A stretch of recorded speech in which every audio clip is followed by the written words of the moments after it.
नमस्कार दोस्तों, स्वागत है आप सभी का हमारे YouTube चैनल पर।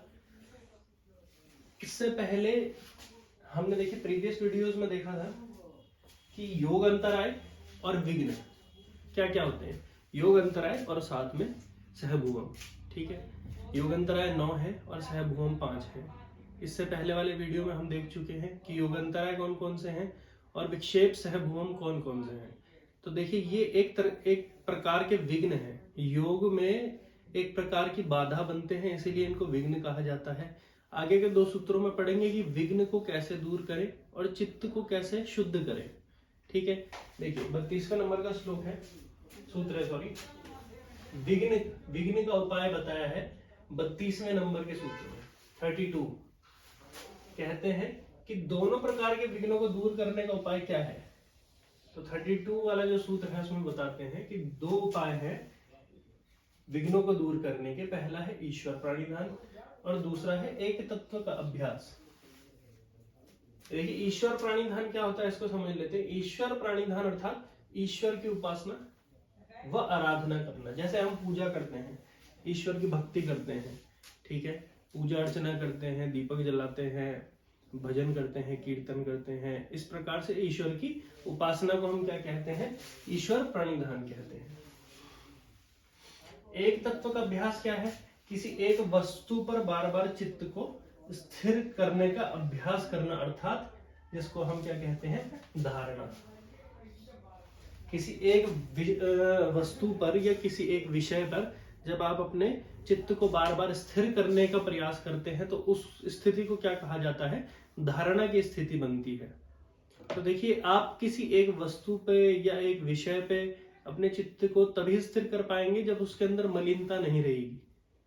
चित्त अगर आपका शुद्ध नहीं है तो किसी भी प्रकार से आप उसको एक जगह पर, एक स्थान पर, किसी एक विषय पर नहीं स्थिर कर पाएंगे। तो देखिए अब आगे बताते हैं कि चित्त को शुद्ध करने के उपाय, चित्त शुद्धि के उपाय बताते हैं 33वें नंबर के सूत्र में। 33 नंबर का जो सूत्र है वो क्या बताता है, उपाय बताता है चित्त शुद्धि का। क्या उपाय है, देखिए 4 उपाय बताए गए हैं। 4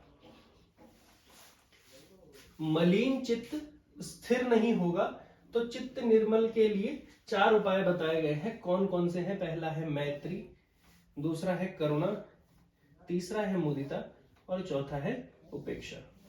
मैत्री देखिए क्या है, मैत्री जिसे हम कह रहे हैं वह है मित्रता का भाव। अब देखिए ये मित्रता का भाव तो ठीक है, लेकिन किससे, मित्रता का भाव सुखी जीव के प्रति।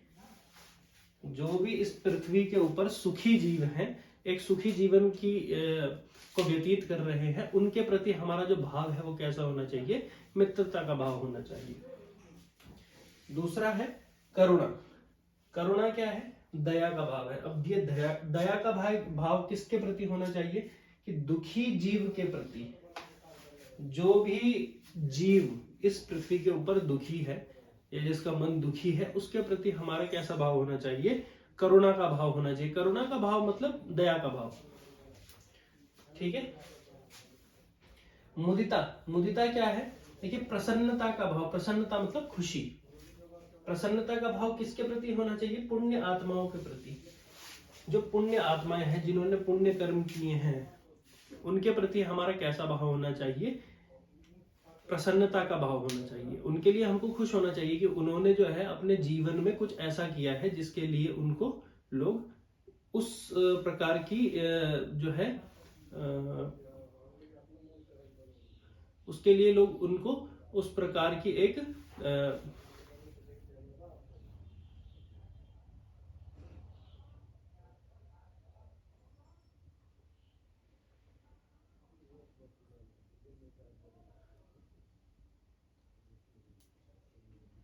प्रसन्नता का भाव हमको उन व्यक्तियों के प्रति रखना चाहिए जो व्यक्ति संसार में कुछ कर गए हैं, लोगों के लिए, जन कल्याण के लिए जो कुछ कर गए हैं, तो वो पुण्य का भाव या प्रसन्नता का भाव हमारे मन में उनके प्रति होना चाहिए, ठीक है।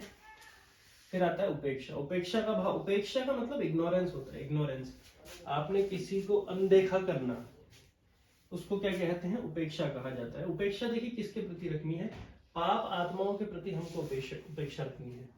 पाप आत्माएं कौन सी होती हैं? आप सभी लोग जानते हैं, जिनके मन में कपट का भाव है, चोरी का भाव है, हिंसा का भाव है, वो क्या है? वो पाप आत्माएं हैं। तो पाप आत्माओं के प्रति हमको किस चीज का भाव रखना है? उपेक्षा का भाव रखना है। और ये 4 चीजें हमारे चित्त को क्या करती हैं? शुद्ध करती हैं और एक तत्व का अभ्यास कराने में हमको मदद करती है। देखिए 4 उपाय जो हैं वो चित्त को स्थिर करने में हमारी मदद करते हैं, लेकिन इसके मल कौन कौन से हैं? कौन कौन से मल हैं? पहला है राग, दूसरा है द्वेष, घृणा, ईर्ष्या, क्रोध और भी कई सारे हैं।